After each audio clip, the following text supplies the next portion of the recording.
ఉదయం 3 గంటలకు తలుపు దగ్గర శబ్దం వస్తే డోర్ ఓపెన్ చేస్తారా? ఎగ్జాక్ట్‌గా ఉదయం 3 గంటల 3 నిమిషాలు. ఒక అబ్బాయి నిద్రలో ఉన్నప్పుడు డోర్ మీద స్లోగా సౌండొచ్చింది.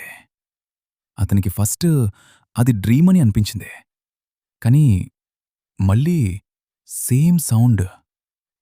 ఇప్పుడతను లేచి డోర్ దగ్గరికి వెళ్ళాడు.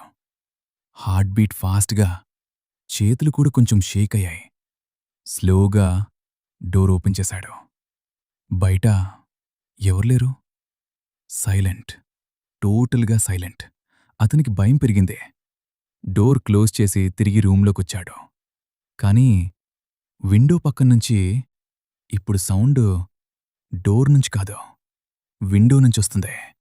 స్లోగా అతను విండో దగ్గరికి చూశాడు. అక్కడ తన రిఫ్లెక్షన్ కాదు, ఇంకా ఒకటుంది. మీరిలాంటి సిచ్యువేషన్‌లో ఉంటే డోర్ ఓపెన్ చేస్తారా?